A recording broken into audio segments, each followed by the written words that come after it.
大家好，我是圣经小牧师。之前在上帝为什么不阻止亚当夏娃吃禁果的视频中，我们提到的第一个原因是亚当和夏娃在心智上是成熟的成年人。然而，评论区里仍然有朋友提出疑问，觉得他们应该还是不成熟的。如果他们的心智真的成熟，为什么还会做出违背上帝命令的决定？这难道不是不成熟的表现吗？或许上次的视频在这一点上的讲解不够全面透彻，因此本期视频将从心智成熟与属灵成熟两个角度，深入探讨亚当和夏娃到底是否真正成熟。首先，为什么亚当夏娃一定是心智成熟的成年人呢？圣经表明，上帝创造的一切生物都是以成熟的形态出现的。创世纪第1章清楚说明，上帝创造万物时，并不是从幼年阶段开始，而是直接创造了能够生存、繁衍和履行职责的成熟个体。因此，亚当和夏娃被造时，必然也是具备成年人的身体、智慧和心智，而不是像婴儿一样需要成长和学习。让我们先看看植物的创造。创世纪1章11至12节，上帝说，地要长出植物，就是含种子的五谷菜蔬和会结果子，果子里有种子的树，在地上各从其类。事就这样成了。于是地长出了植物，含种子的五谷菜蔬，各从其类，会结果子，果子里有种子的树，各从其类。上帝看为好的。可以看出，上帝创造植物时，它们已经是可以结果子的成熟形态，而不是种子或幼苗。例如，树木被造时就已经可以结果，而不是刚发芽的小树苗。这意味着，上帝的创造是直接完整的，不需要经过成长过程。再看关于动物的创造。创世纪1章20至22节，上帝说，水要滋生众多有生命之物，要有鸟飞在地面以上，天空之中。上帝就创造了大鱼和在水里滋生的各样活动的生物，各从其类，以及各样有翅膀的鸟，各从其类。上帝看为好的。上帝就赐福给这一切，说要繁殖增多，充满在海的水里，飞鸟也要在地上增多。从这段经文可以看出，上帝创造的鸟和鱼并不是蛋或幼崽，而是可以繁衍后代的成熟个体。这些生物一被创造出来，就能立即履行它们的职责，例如飞翔、游泳、觅食、繁殖等。而如果上帝创造的是幼崽，它们就无法生存，所以上帝直接创造了成熟的动物。最后再来看关于陆地动物的创造。创世纪1章24至25节，上帝说，地要生出有生命之物，各从其类，就是牲畜、爬行动物、地上的走兽，各从其类。事就这样成了。于是上帝造了地上的走兽，各从其类，牲畜，各从其类，和地上一切的爬行动物，各从其类。上帝看为好的。经文同样没有提到这些动物是从幼崽慢慢成长起来的，而是直接被造为成熟，可以独立生存的个体。而若是幼崽，它们无法自己觅食、繁殖或生存，它们必然是成熟的个体。从上面的经文可以看出，上帝创造的植物、鱼、鸟、走兽都是以成熟的状态出现的，而不是以幼儿或胚胎的形态。因此，作为上帝创造的第一对人类，亚当和夏娃必然也是以成熟的成年状态被造，具备成年人的身体、智慧和心智，而不是婴儿或儿童。上帝的创造是有规律的，不是随便乱无章法的。亚当被造时受命管理世界，已经能够承担责任和履行上帝的命令。请看创世纪2章15节，耶和华上帝把那人安置在伊甸园，让他耕耘看管。亚当被上帝托付管理伊甸园，这需要智慧、决策能力和责任感，不是心智不成熟的人能胜任的。再看创世纪2章19至20节，耶和华上帝用尘土造了各种田野的走兽和空中的飞鸟，把它们带到那人跟前，看他怎么称呼这些动物。他叫这些动物什么，它们的名字就是什么。那人给所有的牲畜及田野的走兽和空中的飞鸟都起了名字。可是他找不到一个跟自己相配的帮手。亚当不仅要管理伊甸园，还要为所有动物命名，表明他具有高度的智力和语言能力，能独立思考和处理复杂任务。如果亚当是心智未成熟的状态，他连自己都无法照顾，更不可能管理伊甸园和动物。所以亚当从被造的那一刻起，便具备成熟的智慧、责任感和独立能力，完全能够承担管理世界的使命。他是完全成熟的智慧个体，而不是心智未开的孩子。3. 夏娃被造时已是亚当的配偶，而非幼童。请看创世纪2章21至23节，耶和华上帝使那人沉睡，然后从他身上取出一根肋骨，再把肉合起来。耶和华上帝用那根肋骨造成一个女人，带到那人跟前。那人说：这才是我的同类，我骨中的骨，肉中的肉，要称她为女人，因为她是从男人身上取出来的。夏娃被造时，亚当立刻认出她是自己的配偶，而不是一个需要抚养的小孩。再看创世纪1章28节，神就赐福给他们，又对他们说，要生养众多，遍满地面，治理这地，也要管理海里的鱼，空中的鸟和地上各样行动的活物。上帝创造亚当和夏娃后，直接赐福并命令他们生养众多。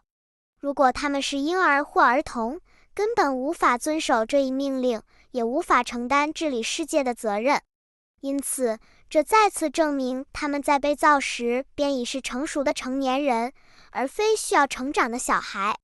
所以，从圣经的描述来看，夏娃的被造过程、亚当对她的认知，以及上帝赋予他们的责任，都表明她从一开始就是成熟的女性，而非未成年状态。她被造时已经能够理解亚当的言语，成为他的配偶，并共同履行上帝的命令。这一切都说明她的心智和身体都是成熟的。从上述经文例子可以发现，亚当夏娃一被造就能听懂上帝的话，管理伊甸园，给动物命名，互相交流，建立关系，并承担顺服上帝的责任。这些都表明他们不仅有成熟的身体，也具备成熟的智慧和心智，能够做出理性判断，并承担顺服上帝的责任。因此，认为亚当和夏娃心智不成熟是不符合圣经的。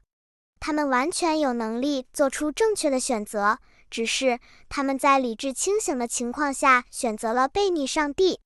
上帝是公义的，他不会创造一对心智未成熟、缺乏智慧的男女，让他们在无知的状态下承受选择的后果。相反，上帝赋予他们完全的自由意志，并确保他们有足够的智慧去理解自己的责任。正因如此，他们的选择才具有真正的意义，也才会带来相应的后果。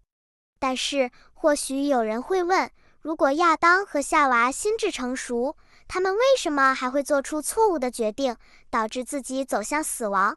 这难道不是不成熟的表现吗？接下来，让我们来说说第二点，心智成熟不等于属灵成熟。也就是说，亚当夏娃忤逆上帝，因犯罪而导致死亡，确实也是不成熟的，只是他们的错误选择源于属灵的不成熟，而非心智的不成熟。请看下面3点分析。1. 不能以犯罪来否定他们的心智成熟。我们不能仅凭夏娃受蛇引诱，亚当跟着吃禁果犯罪，就断定他们是心智不成熟的人，否则这种逻辑就忽略了我们前面所提到的所有证据。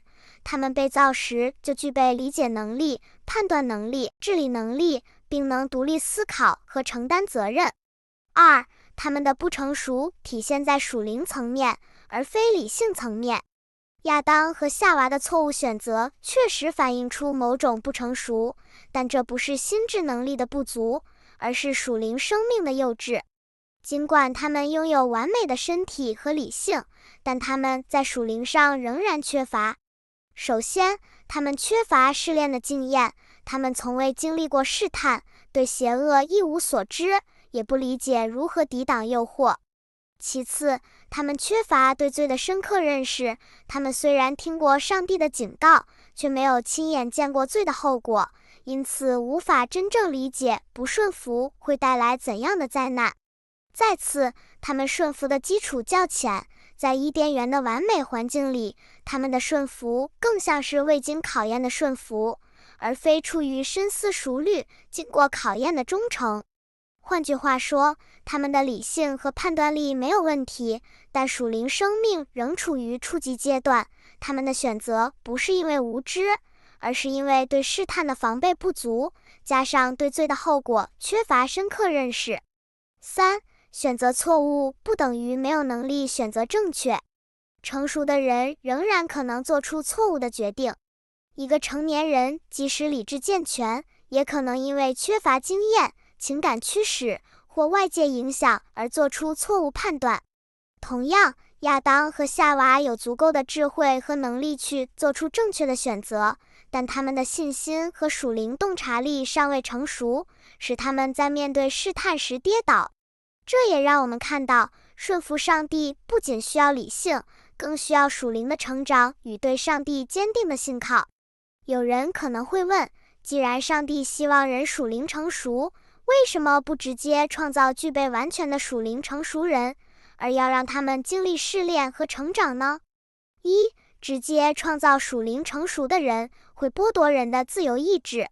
如果上帝创造的人一开始就已经属灵成熟，并且无法选择悖逆，那么他们的顺服就不是真正的顺服，而是一种被设定好的程序，就像机器人一样。真正的成熟必须是在自由意志的基础上，通过选择和经历成长出来的。如果人一出生就只能顺服上帝，毫无犯错的可能，那就不是有智慧、有灵魂的个体，而是被预设好的机械存在。2. 完美的人仍然有选择的自由。上帝创造的亚当和夏娃是完美的，他们的心智成熟，拥有自由意志，但正因为有自由，他们也有可能做出错误的选择。完美并不意味着没有选择的余地，否则他们的顺服就不是真正的顺服，而只是程序化的行为。这一点在小牧师的《为什么上帝不创造完美且不会犯罪的人》的视频中有更详细的解释。3. 属灵的成熟需要经过成长和磨练。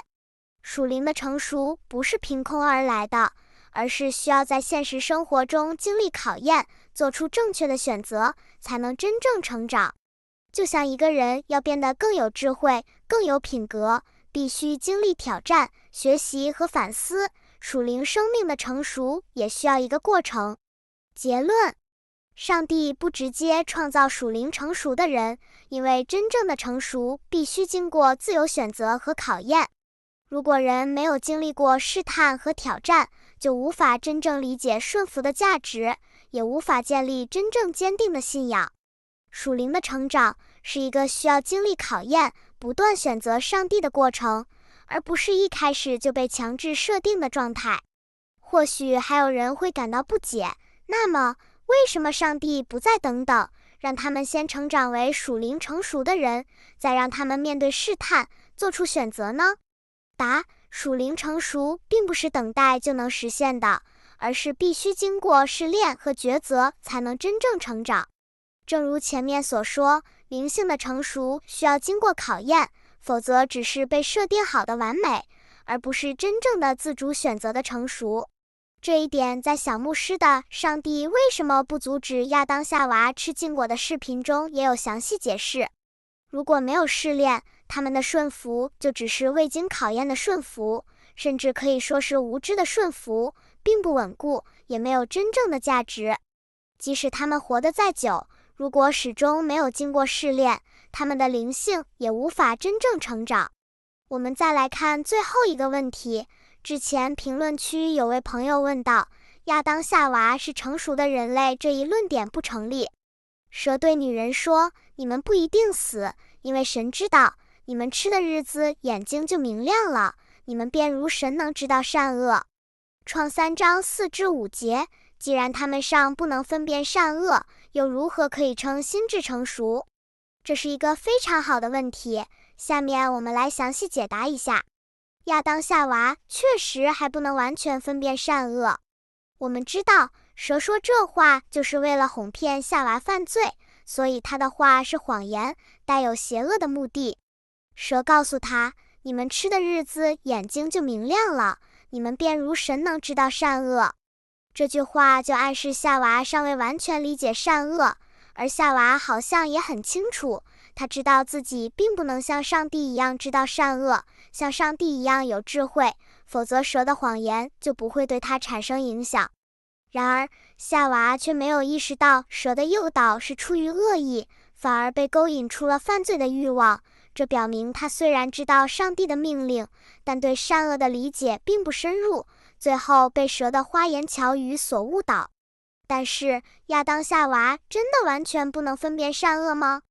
亚当和夏娃其实在吃禁果之前就知道善恶了，因为他们知道顺服上帝是对的，违背上帝是错的，还知道违背的后果，这本身就是一种善恶的认知。否则，他们在听到上帝的命令时就不会有所反应。一个完全不懂善恶、完全没有道德认知的人，根本无法理解不可吃意味着什么，更无法为自己的选择承担责任，上帝的命令也就毫无意义。他们只是对善恶的理解还不够深入而已。所以，亚当夏娃虽然不能完全分辨善恶，却也不是完全不能分辨善恶。有人也许仍会疑惑，亚当夏娃既然不能完全分辨善恶，不就还是心智不成熟吗？并不是，正如前面我们所探讨的，亚当和夏娃在吃禁果前，他们已经能思考、理解上帝的命令，并做出选择，这说明他们在心智上是成熟的。但是，尽管心智成熟，他们尚未经历过实际的试炼，属灵上仍然是幼稚的，容易被引诱，很难完全分辨善恶。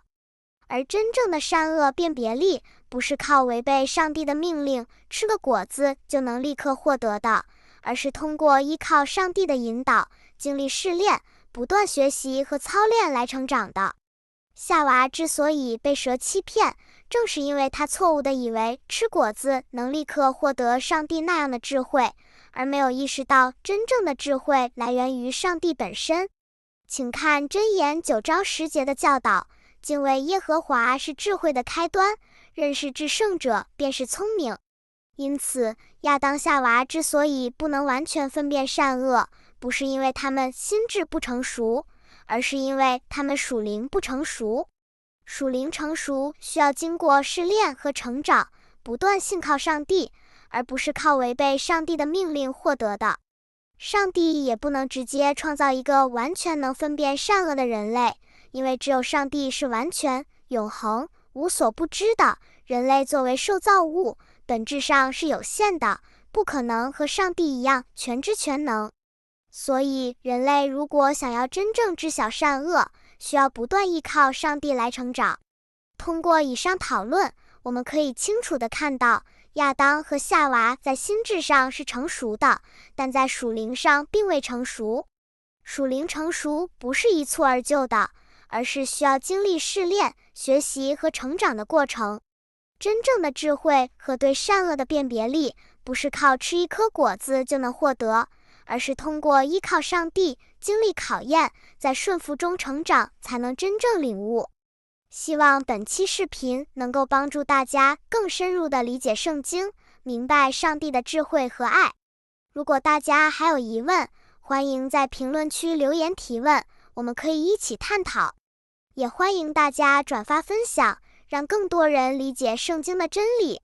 最后，愿上帝赐福你们，使你们在真理中不断成长，灵命更加成熟。愿你们的信仰之路充满智慧、恩典和平安。